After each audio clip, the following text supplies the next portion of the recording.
An Israeli official warned that the war in Gaza will likely continue until at least the end of the year. This comes as Israel pushes deeper into the southern Gaza city of Rafah. For more on this, we are joined by Professor Austin J. Knuppe this morning. Welcome. Thanks for having me back. It's great to be here.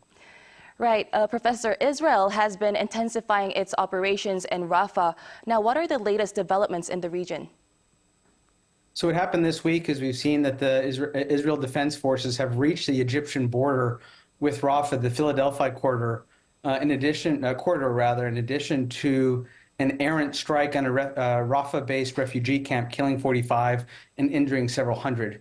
And so they've reached the southern border of the Rafah Strip, but the indiscriminate violence against Gaza civilians has continued even up into the last few days. Right, like as you said, the Israeli military recently claimed it established operational control over the Philadelphi Corridor. Now, what exactly is the Philadelphi Corridor, and why has Israel seized this area?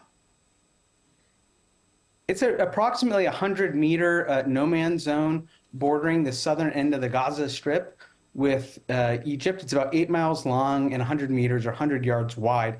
It's important because it's the shared checkpoint between Egyptian security forces and the Gaza Strip. It's also important for the Israeli Defense Forces because they're concerned about underground tunnels connecting Egypt to the Gaza Strip, whereby Hamas could use those to rearm, resupply, get fuel, etc. So it was a mid-level strategic objective for the IDF. It's unclear how that's going to help them ultimately, one, either free the remaining 125 hostages on the one hand, or on the other, completely degrade and destroy Hamas on the other.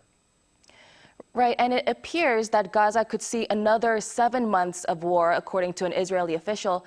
Is Israel basically dismissing the idea that fighting would end after the military offensive in Rafah? What's to come next? Yeah, so the 7-month timeline is a political signal that Tel Aviv is sending to Washington. It's no coincidence that in 7 months the Americans are going to be going to the ballot box in a presidential election.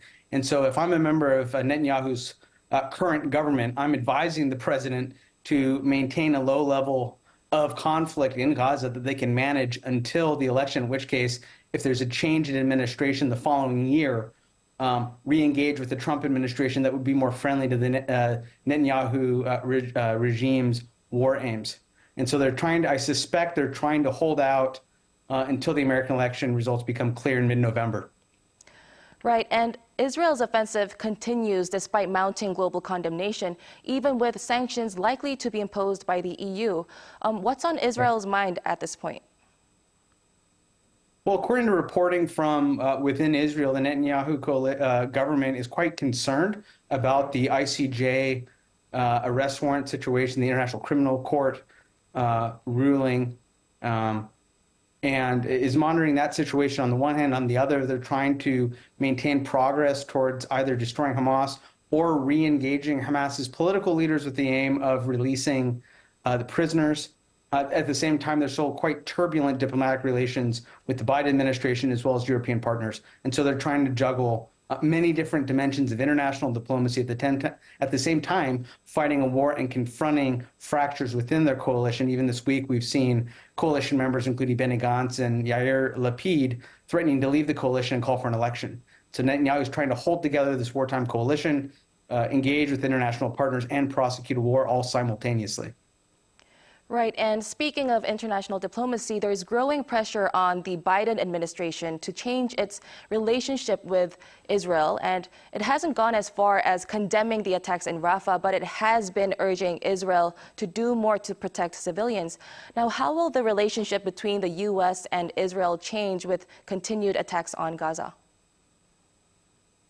So in the event that indiscriminate violence against Palestinian civilians continues, I think the most telling sign would be continued political disruption at home, either campus protests, other members of the administration or State Department resigning in protest. Only if Biden thinks that the Gaza issue is going to undermine his chances at re-election will the administration change course. At this point, there have been continual calls of a red line of warning the IDF to not engage in a ground offensive in Rafah every time there's yet again another attack against Palestinian civilians, the red line changes. And so now we're at a point where the Netanyahu government neither fears nor respects the Biden administration, and they're pushing the case. And the only way that Biden will change course is if he thinks this foreign policy issue will undermine his chance to win key states like Michigan that have a important contingent of Arab American voters. Right. Thank you so much for your insight, as always. We appreciate it. Great. Thanks for having me. Appreciate it.